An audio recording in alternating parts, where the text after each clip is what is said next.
Hi, I'm Jen Kelly. Welcome back to the Healthy Kitchen. Today we're making rosemary and olive oil almond pulp crackers. These are going to be made from the almond pulp that's left over after I make my almond milk. And if you have missed the making your own almond milk video, please check it out and you'll see how easy and beneficial it can be to make your own almond milk. So right here I've got the end result of that, which is 4 cups of pure almond milk. But what's left over after I strain my almond milk is the pulp, the skins and the pulp that's left over from the almonds. So waste not, want not. As I said in my almond milk video, you could use this as an exfoliating scrub and just take it up to the bath with you and scrub away and save some money on exfoliating scrubs. Or you could work them into a cookie or a cracker, which we're going to do today. So 4 ingredients, this couldn't be easier. I have 1 cup of almond pulp, which is exactly what's left over from my almonds milk recipe, which is 1 cup of almonds, 4 cups of water. So I have about 1 cup left over here. I have 2 tablespoons of rosemary. I love rosemary and dried rosemary. I love the flavor of it, and that's why I'm choosing it for today, but you could really use any herb that you like. Cracked pepper, you can use oregano, basil, whatever you like. I'm just using rosemary today because I love the smell and I love the flavor, especially how it mixes with olive oil. So I have 3 tablespoons of pure extra virgin olive oil, organic of course. This one's from California.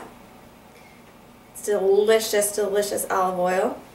And then I'm going to use a 1/4 cup of salt, either pink Himalayan or my favorite, the Celtic sea salt. But make sure you're using the fine grind here, because when you're doing baking or cookies or crackers or something like that, you really want the salt to spread evenly. You don't want to get one cookie that has a huge chunk of salt in it. So the coarse grind is good for cooking, rustic cooking, that sort of thing, which is most of my cooking. But when we're doing baking like this, we want to use the fine grind of the mineral-rich Celtic sea salt or Himalayan pink salt.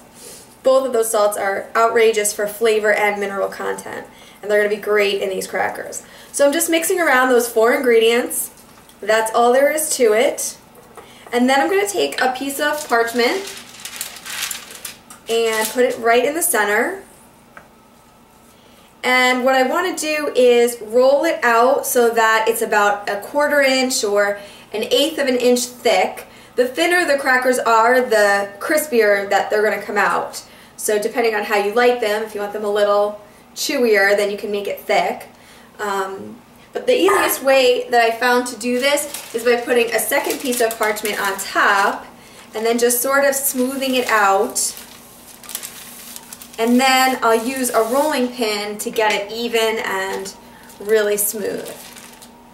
So I'm just going to roll it out a little bit, not too hard. I'm not pressing down too hard at all because I don't want them to be too thin and then they'll burn immediately.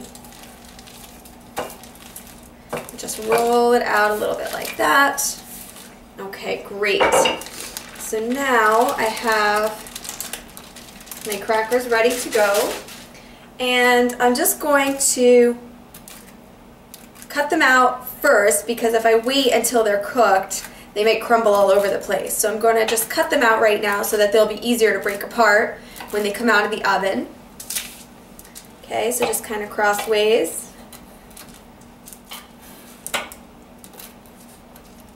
And then I'm going to take my fork and give each cracker a little hole so that it'll have some air to breathe and they'll dry and bake more evenly.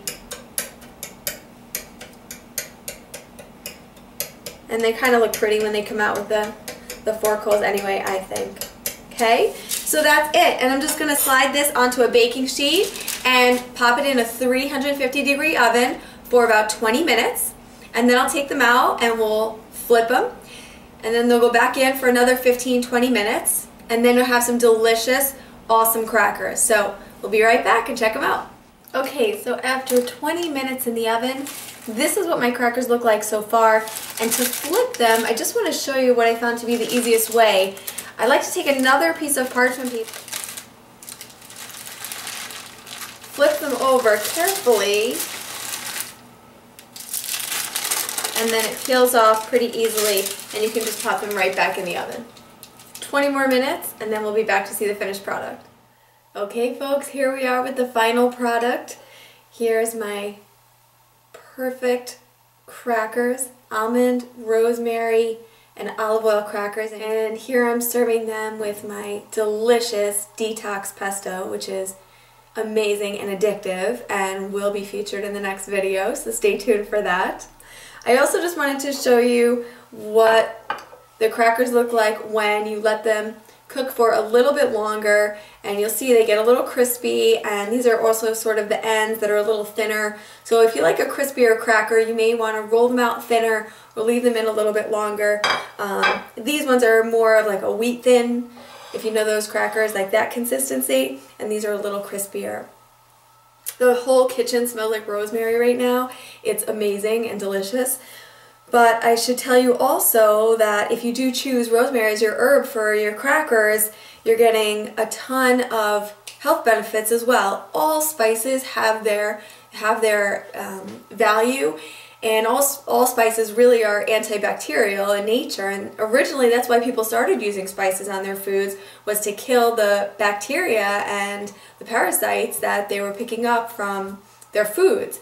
And we continued that because it added to the flavor and enhanced the flavor so well, but they still continue to be antibacterial and anti-parasitic, antifungal. So rosemary in general is antibacterial and has been known to combat H. pylori, which is actually a really strong bacteria that can be hard to get rid of.